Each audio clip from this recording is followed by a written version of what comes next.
வணக்கம் அன்பு நண்பர்களே. இன்னைக்கு ஒரு வரியை படித்தேன், ரொம்ப பிடிச்சிருந்துச்சு. அதான் உங்களோட பகிர்ந்துக்கலான்னு ரொம்ப ஆசை. அந்த வரி என்னன்னா, நீ தேட வேண்டியதில் தெளிவாக இரு, நீ அடைய வேண்டியது உன் விழிக்கு அருகில் நிற்கும். இதுதாங்க அந்த வரி. அருமையான ஒரு வரி.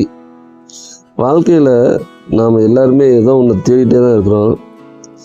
ஒருத்தருக்கு அது பணமாக இருக்கலாம், இன்னொருத்தருக்கு அது அமைதியாக கூட இருக்கலாம், இன்னொருத்தருக்கு அது ஒரு உறவாக இருக்கலாம், கண்டிப்பாக இன்னொருத்தருக்கு அது கனவாக கூட இருக்கலாம். ஆனால் இந்த தேடலில் ஒரு முக்கியமான விஷயத்த நம்ம மறந்துடுறோம். அது என்னன்னா, நாம் என்ன தேடுறோம் என்பதை சரியாகவே கவனிக்கிறோமா அப்படின்றது ஒரு சந்தேகம். அதுக்காகவே தான் இந்த வாசகம் சொல்லுது, நீ தேட வேண்டியதில் தெளிவாக இரு.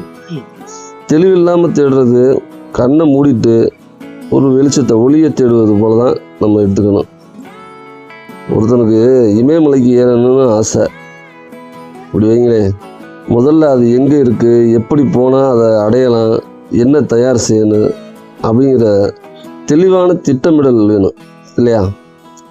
அப்படி இல்லைன்னா ஒரு நாள் அந்த இமயமலைக்கு பக்கத்துலேயே இருந்தனால அவனால் அதை பார்க்க முடியாது, தவிர்க்கக்கூடிய ஒரு நேரிடல் வரும்.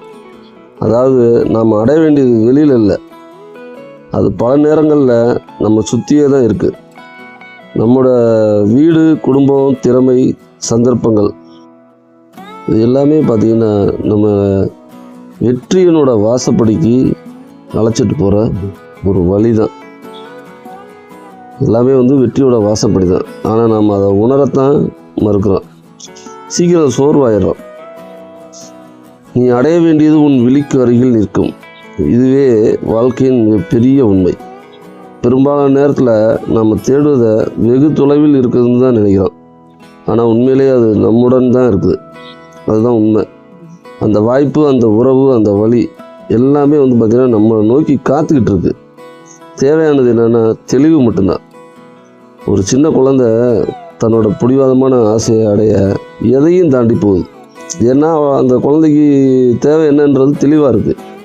ஆனால் பெரியவங்க பலருமே பார்த்திங்கன்னா தேவை என்னன்றதை தீர்மானிக்க முடியாமல் தன்னோட எண்ணங்களாலையும் கவலைகளும் சிக்கிக்கிறோம். எனவே வாழ்க்கையில் முன்னேற விரும்புகிறோம் அப்படின்னா முதல்ல நாம் தேடுவது என்ன என்பதை நம் மனசுக்கு ரொம்ப விளக்கணும், அதை ஒரு இலக்காக அமைக்கணும்.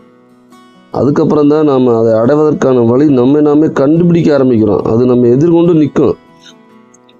முடிவாக நீங்களே ஒரு கண்ணாடியில் உங்கள் கண்ணை பார்த்து உங்கள் கனவுகளையும் தேடல்களையும் குறிக்கோள்கள் எல்லாத்தையும் பார்த்திங்கன்னா கண்ணுக்கு அருகிலேயே தான் இருக்கும். அவற்றை அடைய தெளிவான முயற்சி போதும். தெளிவான முயற்சி இருந்ததுனாலே நம்ம எல்லாத்தையுமே சந்திக்க முடியும், அடைய முடியும். ஸோ எது தேவை அப்படின்றத முடிவு பண்ணோம்னா தேவையானது நம்மை தேடி வரும். இதுவே உண்மை அன்பு நண்பர்களே.